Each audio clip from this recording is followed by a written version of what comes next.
Are you a professional pillow fighter? Or a 9-to-5 low-cost time travel agent? Or maybe real estate sales on Mars is your profession? It doesn't matter. Whatever it is you do, however complex or intricate, Monday.com can help you organize, orchestrate, and make it more efficient. Monday.com is the one centralized platform for everything work-related. And with Monday.com, work is just easier. Monday.com, for whatever you run. Go to Monday.com to learn more.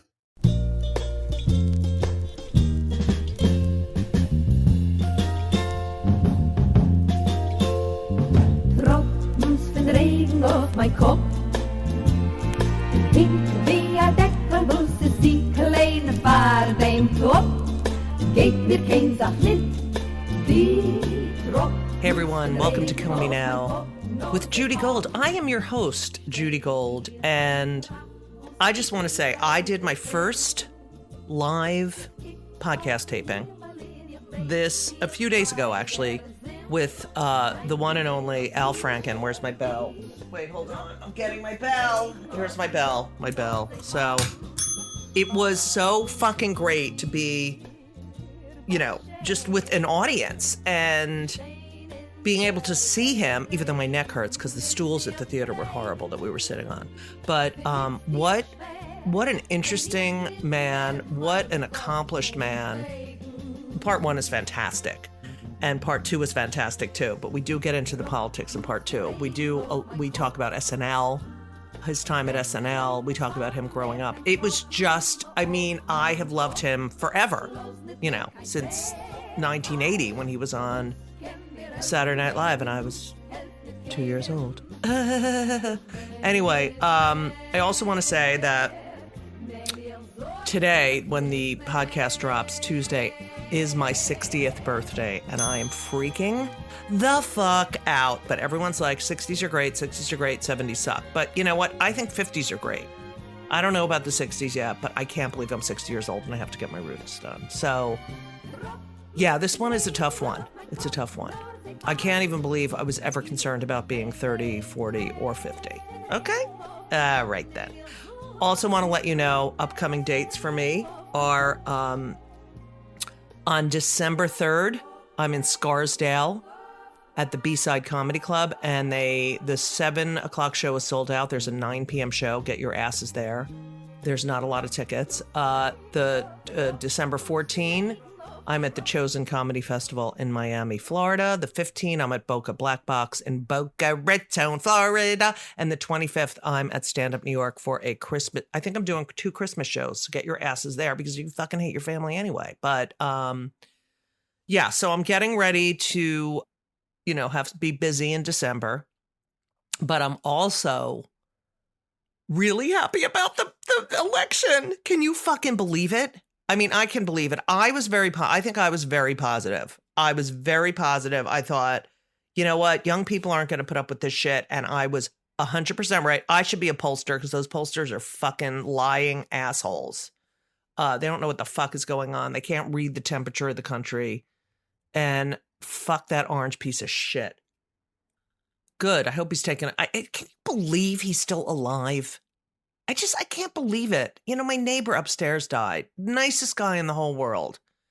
And that motherfucker is still fucking alive. Like, that's what I don't get. Like, the evil people, who make everyone's life miserable. Whatever. I'm thrilled about that. I also am thrilled about the fact that I know something's happening tonight for my birthday. But I don't know what it is. But one of my friends slipped a little, but I said, please don't tell me. And he felt really bad, but I don't care. So I have a little surprise coming tonight. And yeah, and I'm elderly. And I went to the Comedy Cellar the other night and I was like, I went up to the comics table and there's 3 comics in their 30s. And I'm like, I'm turning 60. It's really weird. Time fucking flies. But I'm still going to the Comedy Cellar and doing my set. So, that's a positive. I'm going to be positive. Anyway, no, I'm not. What am I talking about? I'm not going to be positive. I'm not positive. I'm positive. I'm an optimist. I'm a cocktail optimist. No, I think I'm pretty optimistic. I really did think we were gonna. And fuck Donald Trump Jr. and all. Ugh, I hate them. Anyway, so listen. This podcast is so good, and I love this guy, and he needs to be back in the Senate because it was ridiculous. Grab a pussies could be president. Grab a fucking pussy. It's pedophilia. There's pedophiles in the fucking or pedophile enabler in the Senate. It's just ridiculous. So please, I hope you enjoy this as much as I enjoyed recording it. Sit back, relax, and part one of my interview with, I say, conversation with Al Franken begins right now. Thank you. We haven't done a live tape. Well, I guess it's a live taping, a live show of Kill Me Now since the pandemic. And I am thrilled. I can't even believe he said yes. I'm so fucking excited. He is beyond brilliant. 4 best-selling books, 4 Emmys, 9 nominations. He's done so much. I love him. I've loved him since I was in high school because, I'm young. I'm way younger than him. And he was on SNL. Ladies and gentlemen, the one, the only, Al Franken. So excited. I'm so excited. Thank you, Judy. Al, thank you for being here. You told me that you only do that on Jew references. Right, I said Al and Judy. We're both Jewish. Okay. It's going to be a long podcast. Anyway, Al, I'd like to do a deep dive into my guests. Okay. And start with their childhood. Okay. Which I love your parents. I got it. You got the bell now? Parents are Jewish. Anything right. Anywhere close to Jew. This is sort of about my mother because I don't know if you grew up like this, but like I grew up where if anyone came on the television, literally the conversation was Jew, non-Jew, converted, anti-Semitic. Tom Davis and I wrote Jew, Not a Jew, a sketch on SNL. I know. No, I'm kidding. I didn't know that. Wow. Yeah. And is that based on, did your family do that? Like every Jewish family did that. Right. Okay, so it was a game show. The Knutsons and the Johnsons were the 2 families. And it was Tom Hanks was the host. Right. And it starts off with Penny Marshall. She was not Jewish, by the way. Yeah, well, it's married to Meathead. That's okay. And Laverne and Shirley. Yeah. Penny Marshall, Jew, not a Jew. Johnsons. We're going to say Jew, Bob. And it's like, no. And so we did, that was the thing. And then I get a call on the next day from a guy from the Jewish Defamation League. Oh, God, I can't. Anyway, so so he calls and he goes, we got some complaints. And I said, well, and he didn't see it. So I tell him what it is. And he goes, oh, yeah, we did that at home, And so,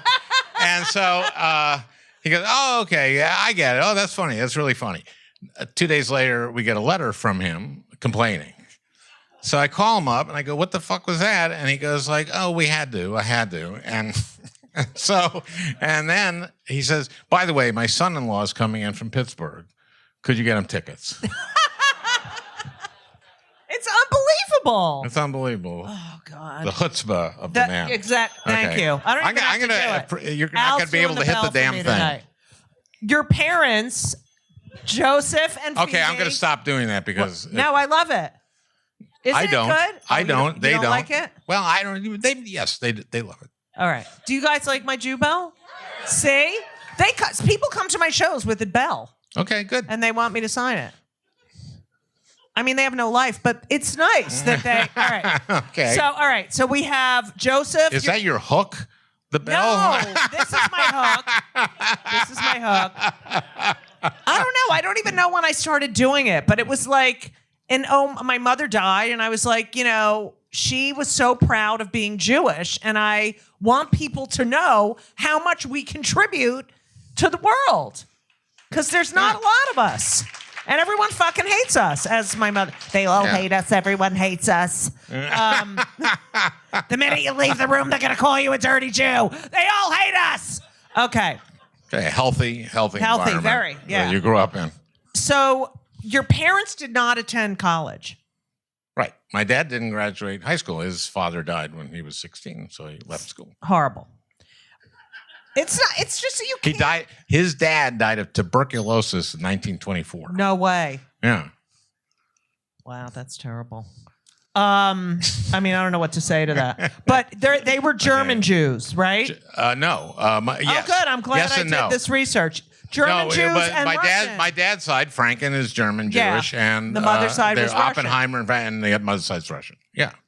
And the German Jews, according to my mother, were very snotty. And my grandmother, Clara Oppenheimer Franken, wore black to the wedding because my father was marrying a Russian Jew. What is that? That's what it was. Yeah. Okay. We're awful too. I know. Everybody's awful. And you were actually born in New York City. Is that That's correct? Right, yep. And then you moved to Minnesota. Wait, first you went to Ohio, didn't you? Nope. Wait. Married? I can tell you where we moved. Little Falls, New Jersey. Oh, right. New Jersey. And when I was 4, we moved to Albert Lee, Minnesota. A small town in southern Minnesota. My dad, because he didn't graduate high school, never had a career as such. My mother's father, who came from Russia when he was 16, doing a bunch, had a quilting factory, which makes quilts, which is a lining of like winter coats and that kind of thing. Not quilts, not like Amish quilts, but quilting. And so we moved out to Albert Lee to start a quilting factory. Factory failed. 2 years later, we moved up to St. Louis Park, the Jewish suburb of Minneapolis, called St. Jewish Park because we were 20% Jewish, which is a lot of Jews in Minnesota. Any Jews is a lot of Jews in Minnesota. In fact, that was our license plate until 1959. Okay, so when I was we moved up there, and when I'm 6, we move up in first grade. And then, I don't know, when I'm 12 or something, I go, why Albert Lee? And he said, my dad had a New York accent and also smoked a pipe. So he said, well, your grandfather wanted to open a quilting factory in the Midwest, and the railroad went through Albert Lee. And I said, why did the factory fail? It went through Albert Lee, but it wouldn't stop. And one of the first things I did in the Senate was something addressing captive shipping. And captive shipping is when the railroad won't stop to pick up your stuff, and you can lodge a complaint with the Surface Transportation Board, but it costs like $30,000 to lodge a complaint, and I got it reduced to like $300. Oh, I love that. Yeah. Such a good that's person. Something you do that no one. And it was funny when I was before the Surface Transportation Board making my case, and I called it. It's the STB, this Surface Transportation Board, and I accidentally called it the STD, and I caught myself, and I said I apologize. And later, the head of the STB came to visit me, and I said I apologize for that. And he said that's the most exciting thing that's happened at one of our meetings, because I got to laugh when I apologize. So you lived in a 2-bedroom, 1-bathroom home? Yeah, in St. Louis Park. Was that a normal? Were there a lot of rich Jews there? There were 2 sides of St. Louis Park. The side closer to the border on Minneapolis, that first alphabet it was called, that was more affluent. So that was where your doctors and your lawyers and your businessmen were. And my side was more working class. Right. Yeah. You had an older brother. But by the way, I just felt like the luckiest kid in the world because St. Louis Park had an incredible school system because of the Jews. We started the public school system. Did we? Yeah, we're responsible for the So budget. yeah, and St. According Louis to my Park mother. has never turned down a bond issue for school for Wow. education, and it's always like one of the best school systems. And your brother, you had an older brother. Well, you still have an older brother. Yeah. And you 5 years older than me. you were a member of Temple Beth Israel, which was a reform. Temple the Israel. Temple Oh, Israel. Temple Israel. That's right. I wrote Temple Israel. I don't know where I got the fucking Beth from. Anyway, Because every other temple is Temple because Beth my Israel. my temple growing up was Temple Beth Or. Okay, this is very Jewish. I'm getting these in. Okay. I can't wait till we get to something not Jewish. That's the thing. Neither can they. There's all Okay. whatever. So you did not get bar mitzvahed. No, even though I was. Jewish. Yeah. How No, come I you didn't didn't get bar mitzvahed? I didn't get bar mitzvah because I didn't want to get bar mitzvah. Did your brother get bar mitzvah? No, my brother didn't get. But that's mainly why I didn't get bar mitzvah, because my brother didn't want to get bar mitzvah. But we didn't take Hebrew. You know, the Coen brothers did a. They're from there as well. Yeah, they're from St. Louis Park as well, and they did a movie. I can't remember the name of the movie. It wasn't their most. Simple Man or No, a Serious Man. Serious right? Man, yeah. And it was set in St. Louis Park. Right. And those kids, they evidently went to Hebrew school, and it was very. And look how big successful they are, Al. Yeah, I know. You didn't get bar mitzvah. Your father was a Jacob Javits Republican That's right. There you go. and then became a Democrat. In 1964. Right, because of Barry Goldwater voting against the Civil Rights Act. That's right. So we would watch the news while we ate dinner. And Yes, I have that down here. Yeah, and my would mom- watch TV in the TV room while eating dinner on the trays. Right. But we didn't have TV dinners. My mom was a really good cook. And we had nice dinners, but we watched the news. And in 1963, when, they were putting police dogs and billy clubs and Oh yeah. fire hoses on demonstrators down south, I remember one night my dad pointing at the TV said, "No Jew can be for that. No Jew can be for that." And so it was, and Jacob Javits voted for the Civil Rights Bill, but Barry Goldwater didn't. So when Barry Goldwater was their nominee in 64, my dad became a Democrat, never looked back. He campaigned for Paul Wellstone. He was part of a senior citizen theater troupe. Oh, I love it. Was he gay? Do you think? No. No. Okay. Oh, no. No, he wasn't.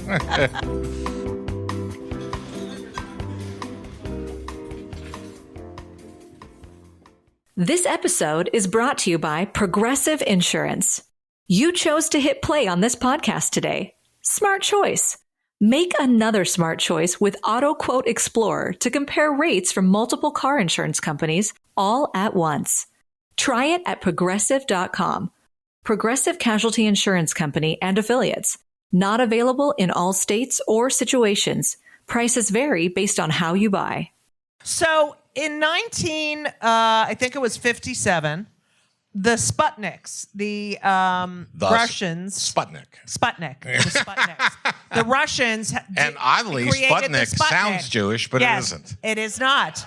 It was actually a satellite. So they created this Okay. satellite called the Sputnik. They put up the first man-made satellite, and they were now ahead of us in space and had nuclear weapons. So And your father sits you and your brother down. my mom and dad sit us Oh, down in both the of living them. room and said, "You boys are going to study math and science so we can beat the Soviets." And I thought that was a lot of pressure to put on a 6-year-old.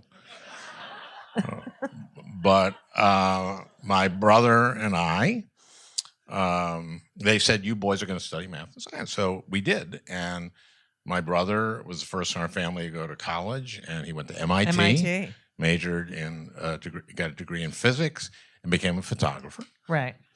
And And you went to Harvard. I went to Harvard. Now, this is at a time when it was a lot easier for a white. Oh, please. It was a lot easier for a white male to get in Harvard, okay. and that during that period, and that period was from the founding of the school in 1636 until last year. See, I had a joke coming. Oh, I'm sorry. That's okay. Just pay attention. All right, I'll be better. I'm sorry. So you went to you both went to private. You went to the Blake School, right? No, my brother didn't. My brother went to St. Louis Park. And you went to Blake School. Blake School. This is a Wait, do we have Blake School people here? Sounds like it, or not. They just applaud. Really? No, here's the thing. So my brother goes to MIT, and he says, like, how do you follow that? You know? Well, he says Alan shouldn't go to MIT. He should go to Harvard. So he should go to Blake. And because the kids here at MIT who went to the private school are better prepared. So my dad comes to me and said, you're going to take a test at a school for smart kids. So we go and I take this test, and then a week later he goes, you got into the school for smart kids. So then right before I'm going to go to school, like the week before, I go to the campus, beautiful campus of this private school, and I'm going to meet my ambassador. My ambassador is a mouth breather. He's like an idiot. and so then he tells me, okay, we have chapel in the morning. I went, what? We have chapel in the morning. Okay, it was founded as a school for Protestant boys around the turn of the 20th century. And you have chapel and you have to wear a coat and tie. Really? Okay, well, fine, I can do that. And we'll all have to play a sport. I go, okay, I like sports. I'll do that. And he goes, then there's no girls. I went, what the fuck? And so then I go down to the parking lot. Dad, I can't go here. No girl. We already put down the deposit. So I ended up going to this fucking school for 3 years. But you could have gotten out of it by saying that I have to go to chapel. No? No. That's why I wasn't bar mitzvahed, too. Right. Yeah, my mother wouldn't have put up with that shit. Yeah. Okay. So I go to the school. Yeah. And your friend, Tom Davis, went to that school. Went to that school. That's where you met him. Yes, and in chapel, at the end of chapel, they had announcements. And I'm there the first week I'm there. I see Tom gets up with some other guys, but it's mainly Tom. They do an announcement. It's really funny. So I go up to him. I go, you're funny. And we start doing announcements. We ended up started doing announcements. And that's how we started our stand-up career, which was doing announcements. So any organization that had an announcement, they'd ask us to do the announcement. And we just did every style of we did Karnak. We did, we did every damn thing you could do. And so it was a good thing I had chapel, and it was a good thing I went there. I met Tom, and we became Franken and Davis. Franken and Davis. I remember Franken and Davis. Yeah, and we started performing at a theater, Dudley Riggs' Brave New Workshop, which was like Second City, but in Minneapolis. And were you in high school when you started? Yeah, we started doing some shows there. And what sport did you play? Soccer. I graduated in 69, so 67, 68, 69, or actually 66, 67, 68. And Americans hadn't really played soccer that much, and it was so primitive for soccer. But I played soccer, and I wrestled. That was the sport I really actually liked. I really got a lot. What is it about wrestling? It's very good for you. It's very also. This happened.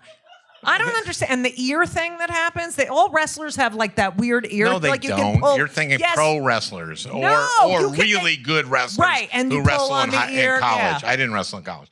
So now it's about a year and a half ago. I'm on the subway. We're all you have to wear a mask.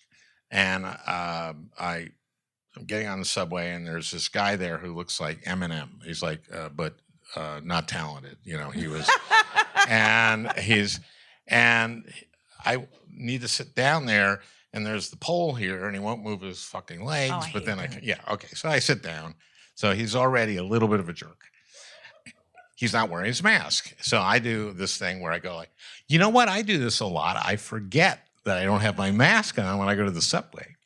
And so I think, and he literally says, do you want me to fuck you up? And the first thought in my head goes, I wrestled in high school. 53 years ago. Right. Which is the second thought I had. And then also, he could have a knife or whatever. But anyway, so then I don't say anything. And the guy across from him says something about, we don't know, you should wear a mask. He goes, I've been vaccinated. So, well, we don't know that.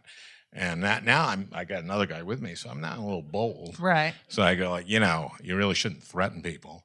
And then there's a guy next to him who's a really big, muscular guy, a black guy who just goes, everybody just cool down now. And I go, you're who we need. You're you. Thank you. So that he didn't fuck you up though. No. And you didn't feel threatened. I did, but I did not. But when the other guy jumped in, I felt less threatened. Right. And then who got off first? I think I did. I got off. I was the express. If you have to know. Yeah. It was from 42nd to 72nd. Oh, it was the 1, 2, 3. Yeah. Okay. You can't ride the subway anymore. It's awful. No, it was the express. It wasn't the 1. Right, I'm saying 2, it was the 2, 3 red line. Yeah, whatever. That's so annoying. Your rabbi. Rabbi Shapiro. Rabbi Shapiro. Oh, I want to tell you about Blake then. Oh, yes. I want to hear about Blake. And I also want to know, there's women here who went to Blake. So they became co-ed. Yeah, but not when I was there. But so I used to tell this joke around Minneapolis, especially when I had my first books out, and I'd come back to Minneapolis. I was living in New York. And I would tell this joke about going to Blake and saying, is a school founded for Protestant boys, but they started letting Jews in the 50s to get the SAT scores up. So the school was founded in 1901. In 2001, they do a centennial, and there's a history teacher who's been assigned to write the book on the history of Blake. So she calls me up and says, you know that joke you tell? I go, yeah. And she goes, it's truer than you can possibly No know. way. Yeah. So she got the notes from these board meetings. She went through these notes, and at some meeting, they're going like, we're getting less kids in the elite schools, and because our SAT scores are down, and we're not getting merit finalists. No way. Somebody says, what do we do? And someone goes, Jews. And so, literally, this is in the minutes. Oh my God. And so Rabbi Max Shapiro, who was a rabbi at Temple Israel, becomes a member of the board. And then the Jews start getting in. And then what's funny is at Blake, they have these plaques. If you went to Blake, that has the valedictorian from that year. So it started going from, like the old families, like the Pillsburys and the Daytons and the Crosbys. And then one year it just starts being Kaplan, Friedman, Schwartz, Cohn, you know. And then Vietnamese names started popping up. Your rabbi Max Shapiro, this better be true. Mm-hmm. He said something that stayed with you your whole life. He said, it's not enough to be for justice. You have to do justice. Yes. And how old were you? I mean, I don't know. It was something he said often. Right. In services, I thought you didn't go to services. I went to Shabbat services sometimes, high holy days, of course. Right. Yeah. You know how much money you could have gotten for the bar mitzvah? Not that much. Really? No. $18. Fine. Okay. Times whatever. So you meet Tom, and then you go to Harvard. He goes to Harvard as well. He doesn't, but I read that he lived in your dorm at some point. He did live in my dorm between my junior. So I would go to college. He was a year younger than me. Then and then summers we would do shows at Dudley Riggs. We would just do during the summer. We'd have a 2-man show. He had 2 theaters, so we'd do one of the other theaters. And I would mow. I would mow around water towers and other public properties. That was your job? during the day, and at night we do shows. And So, and then Tom went to school, college for a year and dropped out, and then became part of the company there and learned improv technique, which is incredibly valuable. And I would recommend anyone who wants to be a comedian, do improv too, and really or a comedy writer. You know the Julia Child bleeding to death. You know that sketch? Yeah. Okay, so Tom and I wrote. Oh my that. God, I love that sketch. That's a great sketch. So thank you. Anyway, so I love but that. no. But so we were looking for the end beat. I don't know if you remember what the end joke was, but we're looking for it. Now in improv, you're on stage with nothing, and you're taught to find objects. So the last beat was Dan Aykroyd as Julia Child going like, the phone, do you call 911? And she grabs it and it goes, it's a prop phone. And then throws it down and then dies. And that was because he did improv. He was trained to find objects. So he did that. And then then between my junior and senior year, we hitchhiked from Minneapolis to L.A. to do the Comedy Store. Because we had a friend from Dudley Riggs who was doing Pat Proft, who has written some of the Naked Guns and those kind of movies, and brilliant guy. Got us a spot at the... So we hitchhiked to L.A. and then... I can't imagine hitchhiking. Like, I mean... It's not a good idea now. Right. But then, you literally had a backpack, right? And you put your finger out and people picked you up and your mother wasn't like, "Ow, you can't hitchhike." Nope. So we hitchhiked to I don't LA. think your parents were Jewish. We got a ride seriously. We got a ride from Des Moines to Sacramento. That was a good one. Like who drove you? Some guy who And you needed weren't other scared? people to drive. No. Wow. I mean, it was a different time, but We were also too young. right. Guys. And I you wrestled. You wrestled.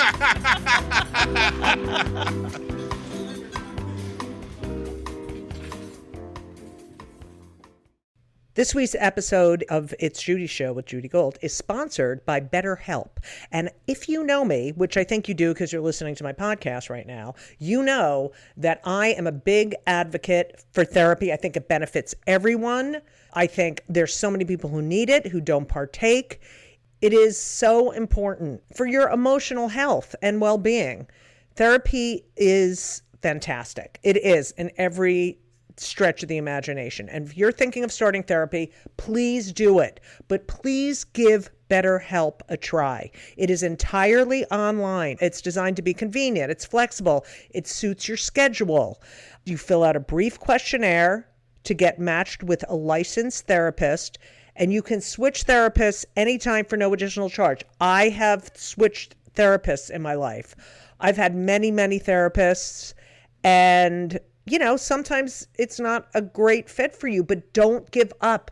Therapy is beneficial. You can learn about yourself, you can process, and just be emotionally healthy. I'm telling you, do it. BetterHelp is great because, when I used to schlep to my therapist's office, it was so annoying. You have to do, and you sit there and you wait, and then I'm telling you, doing it online is fantastic. And BetterHelp is amazing. I know a lot of people who've used it.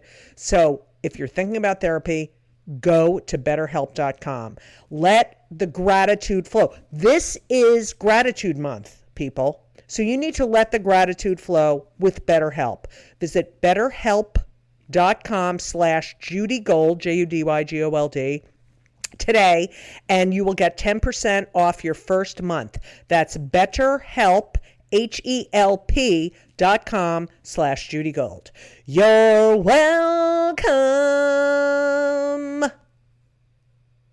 The first week, the first day you're at Harvard, you meet Franny. No, it's not the first day, but the first week. First week. Oh, I wrote first week. First week at Harvard, you go to a mixer. Yep.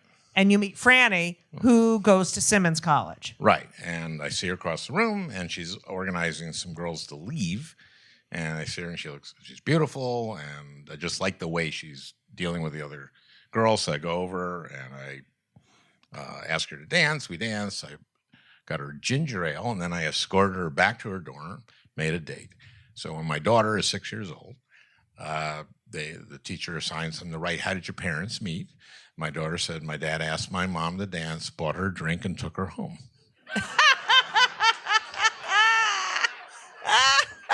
Did she get an A on that paper? The teacher calls Franny and says, we're making a book out of the stories.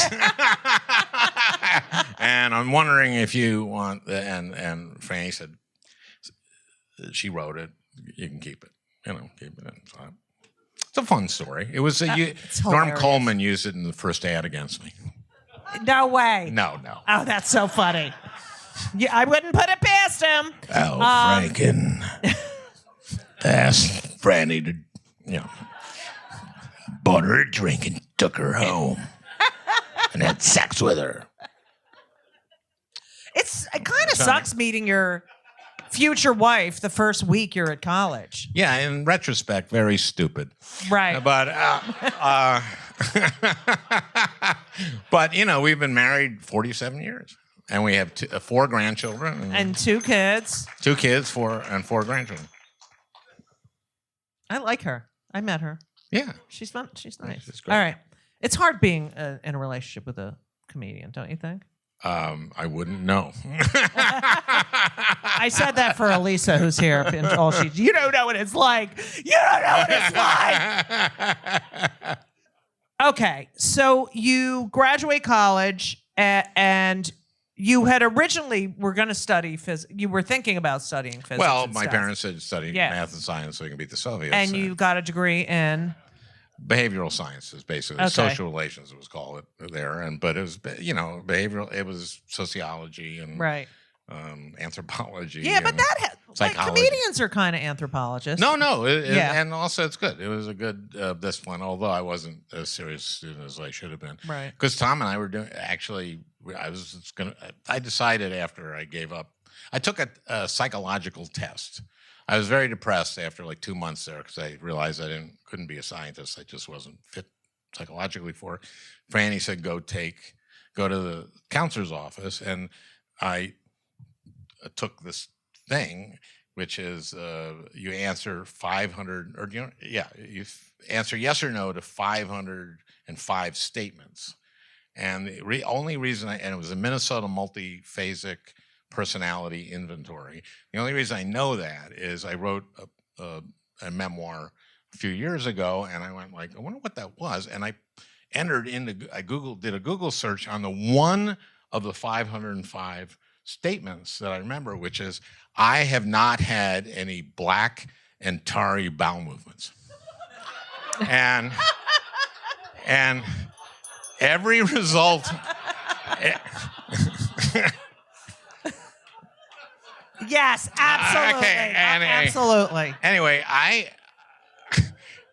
every Google search result was the only statement of the 505 statements from the Minnesota multiphasic personality inventory that people who took it 40 years ago remember is, I have not had any black and tarry bowel movements. And that was like 20 entries. And that is hilarious. And then it also said the test was highly didn't do you any good. It was wrong and it was completely off. But the results were, number 1, camp counselor. Really? Comedian was not on it. Comedian was not a choice. Number 2 is jazz musician. And that's good. And I did not play an instrument. Right. And so I just went, camp counselor, okay, they want me to be a comedian. That is because I'd been doing comedy, so right. I went and like, okay. Jazz and comedy are similar. Yeah. And we're like camp counselors. We bring everyone together. Yeah. Yeah. So it made sense to me. So you then get a job, you graduate, and you and Tom. We go out to L.A. Right. This time we drove. And then you get offered. How soon after you get the offer? It's about 2 years. An agent, William Morris agent, had come to seen us at the Comedy Store, invited us in. You guys, you're really good. Your writing's really good. Would you like to write? You should write for a comedy variety show or something like that. And we said we'd love to.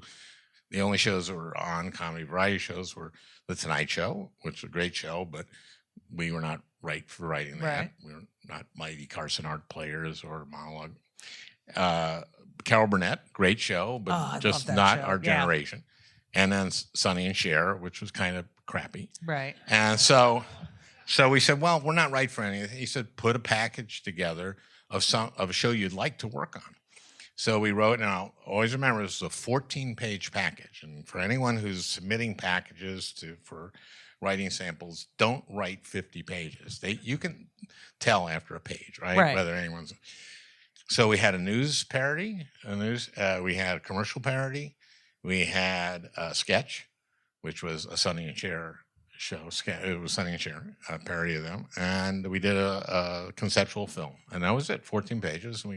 And Lauren hired us. We were the only writers he didn't. Lauren Lipowitz.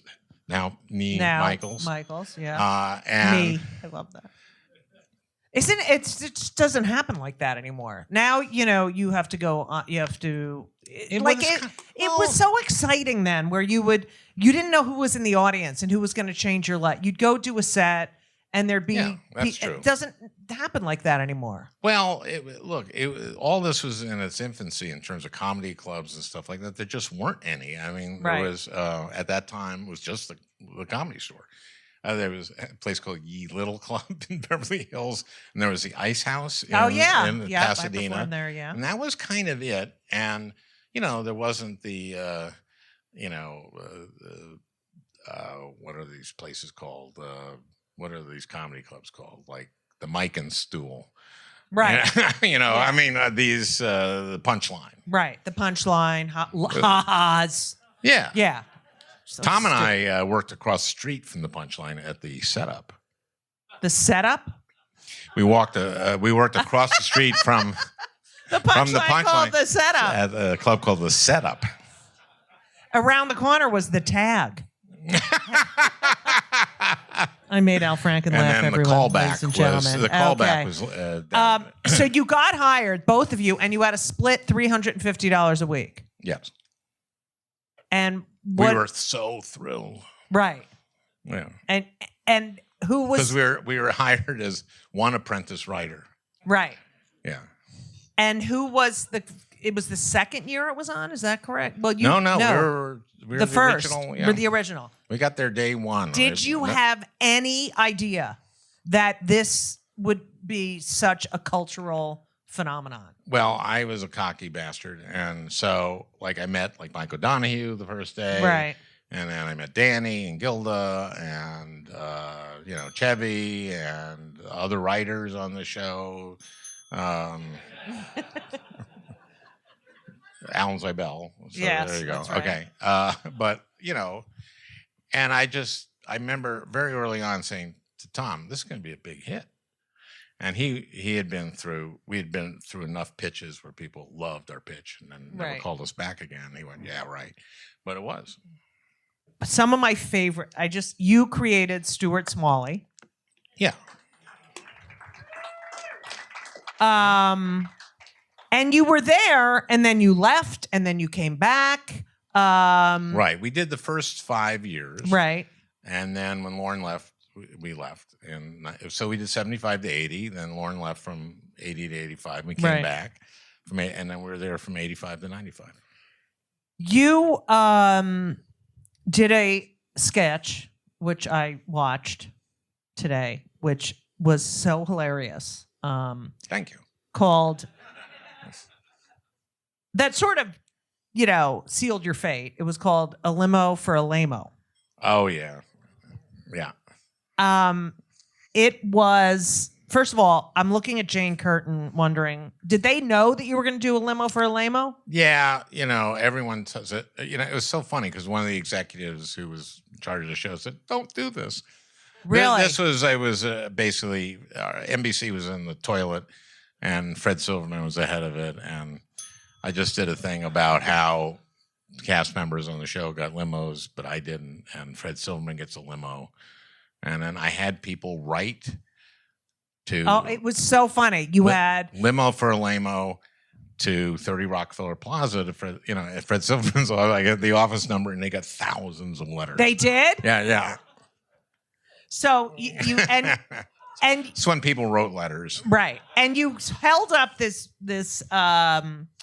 big sign and it had the top 10 shows. None of them were and NBC. none of them were NBC. You're like, you see a C, you see an A, no N, no N. Yeah.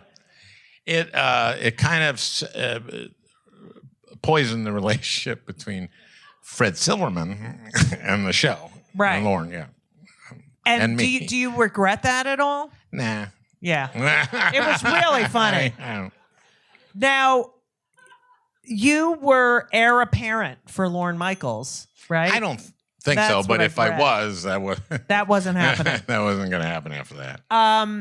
John Belushi. That I read that his death had a profound effect on you. I think it did on all of us. Yeah. I mean, he was a close friend. I mean, he was a friend, and we didn't know that drugs actually killed you, Right. And but that certainly underscored that for us. And it was, Jesus Christ, I don't know how old he was, like 32 or something. How old? I'm sorry, what? Oh, sorry, Bell, for Jesus Christ. I see. I have people writing I postcards. was talking to Fred about a guy Silverman for me. dying, Okay. and you insist on Yeah. Jesus Christ. Okay.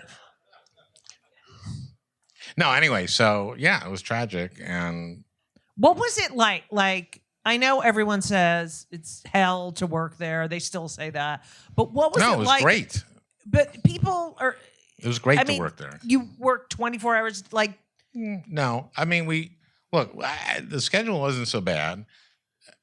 When you're doing the week of a show, of course, but we'd get there like at 5 PM on Monday, right. and then you wouldn't work, stay that late. You'd have the meeting with the host, kick around some ideas, go home, and then the next day you come back like noon or 1 or something like that. But then you kind of wrote all night, and that was like my favorite thing. Was people ask, what's your favorite memory of SNL? And it was basically 3 AM rolling on the floor laughing Right.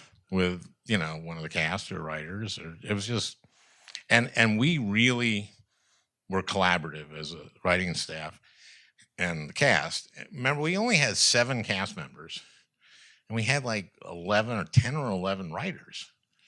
And so, and then even the second iteration that I was there from 85 to 95, it was a much smaller cast than they have now. And it was, when the show was working, there was nothing more fun. Oh, it was amazing. I had the advantage of having been there at the beginning, so I'm not someone who had to come into the Right. show, which I can imagine, which is very intimidating, for people. Were there any hosts that really, like, a surprise? Like, what was your most surprising experience with a host? A good surprise. A good and a bad. I mean, I really want bad, but I'm not being negative. I'm not going to be negative. Well, right now. like that you were really excited for it. Franny had the idea of having Fran Tarkenton, Right. and Fran Tarkenton was our first athlete who did the show, and this was the first year of the show, and he was great, and that surprised me. And it turned out that having these athletes do the show has been a great tradition, and there's been some unbelievable.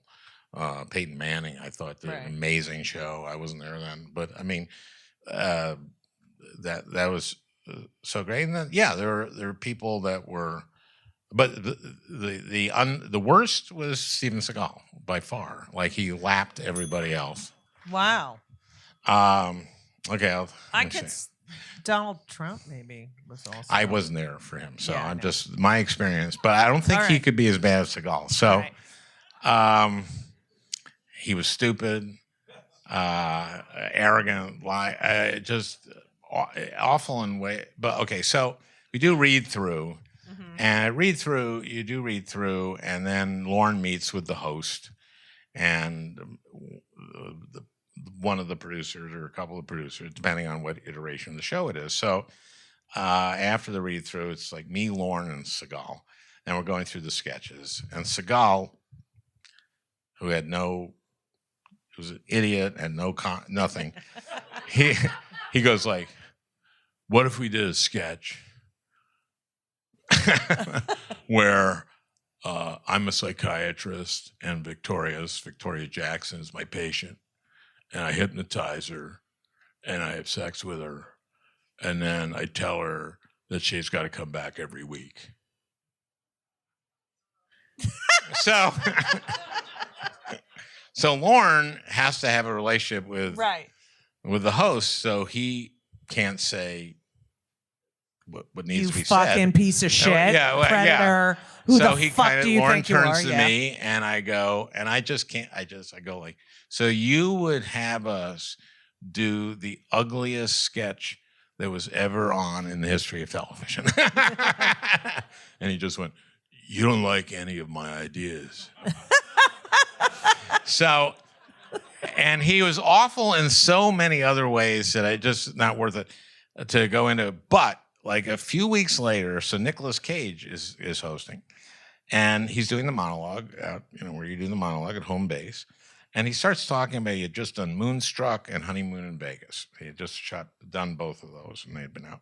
And he goes, oh man, it was so great doing those movies, because like when I did Moonstruck, I every day I show up at the set, I could see Cher's ass. And then with Honeymoon in Vegas, I could see every day I got to see Sarah Jessica Parker's breasts and her boobs, and it was great. And then Davey Wilson, who's the director, his voice comes over and goes, Nicholas, Lauren would like to talk to you. Can you come out to the, and then he comes out to the, okay. And then you follow him out to the well, what we call the well, this little area that you saw every once in a while. And Lauren would go like, why are you talking about your co-star's body parts? He goes, well, because it was just so great. To be there with Sarah Jessica Parker and her boobs. I mean, they were just seeing them every day and shares. He goes, Nicholas, Sofia Coppola is your cousin, right? Yeah. Well, suppose we had a host come up here and say that he loved being on a set with her because he got to look at her boobs. He goes, oh.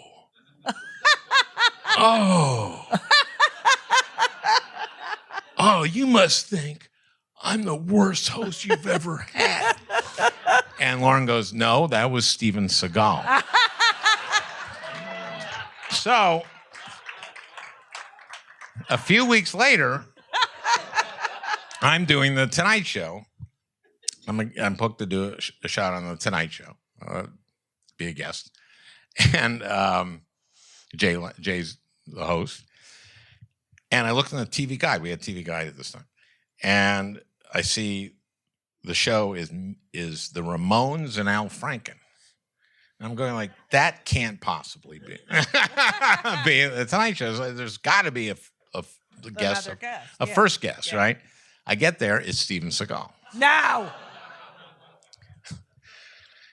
So Steven Seagal comes out, the Ramones play. Then I come out and I do my interview, and then during the break, there's a commercial, and Seagal turns to me and goes like, why did Lauren say that about me? That I was the worst host? And I just freeze. I can't think. I'm just going, and Leno just bails me out. He goes like, oh, yeah, he had to pick a big star. Because you're a big star. That's why, And also, you could kick his ass because you're so strong. You're an action guy, and you're a big star. That's why I picked you, And Seagal goes, oh. Oh, that's hilarious. So that's my Seagal. I can't believe people like that become so successful. They're so fucking dumb, and they become so successful. I don't get it. I don't get it. He's Gentile. I thought Seagal, because Katie Seagal's Jewish. I think they're different. Oh, all right. I take back some rings. Okay. Thank you so much for listening to part one of my interview with the one and only Al Franken, who's fucking genius and accomplished and smart, and I fucking love him. Kill Me Now is produced by Laura Vogel, edited by Colin Schmaling. The podcast would not be possible without the help and love and joy of my assistant, my executive assistant, because I'm an executive, Brittany Jo Soward's Richmond, because she married a Jew who's the nicest guy in the world. His name is Sam. Oh, yeah. Sam Richmond. Yeah. Let's hear it for Sam. If you haven't subscribed to my podcast or left a review, please 5 stars. Please. I need people to listen. And then it covers my costs if I have more listeners, but it's not covering my costs. So it's getting a little depressing. But you know, what else is it? Oh, you know what? The holidays are coming up and you should purchase my book. Yes, I can say that. Or yes, I can say that, depending on how you feel like saying that. And it would be a great gift for Hanukkah, which is late. Christmas and Hanukkah are around the same time. Kwanzaa, Thanksgiving, if you buy gifts for Thanksgiving. Anyway, that's it. Check out my website, judygold.com. I'm still on Twitter because the thought of going to somewhere else, I don't have the bandwidth for it. Okay, but I'm going to make Brittany Jo Soward's Richmond, who married a Jew, set me up on one of the other ones. I'm at JEWDYGOLD, because I'm Jewish. That's Twitter, Instagram, and also TikTok. And I just resent these social media platforms when I could be doing something else, like reading or learning something, and I have to go, create content, Judy, create content. Judy, you really need to create content. How about I put content in my brain and then I get on stage and create content that way, and I don't have to sit in my fucking house with a camera in front of me trying to be funny and get more followers. I can't. This fucking world is crazy. So, that being said, Ben also had his first game, 18 points, high points, 5 rebounds, highest score of the game. They killed him. Very proud of him. So yeah, I'll be going to a lot of basketball games and letting you know how he did. I'm so proud of him. Oh, wait, we'll have to do someone who's listened until the end, because just so you know, please DM me and let me know if you listen to the end, because it makes me so fucking happy. I love you so much, because I always listen to the end of everything. And I just want to say my favorite person of the week, and everyone who came before my favorite person of the week is also you remain my favorite person of the week because you listened to the end. My favorite person this week is Krista Halpin. Krista Halpin, I love you. I love you, Krista Halpin. Krista listens to the end. God bless you, Kristen. Or Krista. Fuck that shit, sorry. Thank you for listening to the end. I'm going to have to start getting prizes for the people who listen to the end, don't you think? Krista, if you're anywhere near the New York area, please come to see me in Scarsdale on December 3rd at the B-Side Comedy Club. If you're in Florida, I'll be there the 14th and 15th of December in Miami, the Chosen Comedy Festival for the Jews, and Boca Black Box in Boca Raton, Florida for the Jews. And yeah, that's it. I love you all. I'm 60, freaking out. And I think it's because I remember my mother turning 60. My parents had me when they were older. So when my mother turned 50, I was like 9. And now I remember her turning 60. I was 19 and we bought her this bracelet for her 60th. And I wear that bracelet. So I'm now wearing this bracelet. It's a really nice bracelet, by the way. And we gave it to my mother when she was 60. And now I have her hands because I am old. But I'm young at heart. I'm young at heart and I'm young in my brain. I act like a fucking 12-year-old boy. Anyway, so that's all. Thank you all so much. The love that I'm receiving from people for the podcast means so much because it is costing me money at this point. And I always talk to my people. I'm like, I don't know how much longer I can do the podcast. And then I do it and I fucking love doing it. So it's really hard. So I don't know. Let me know your thoughts. Thank you for listening to the end. And thank you for voting. Thank you for voting. Thank you. I love you all unconditionally. And as we always say, so long.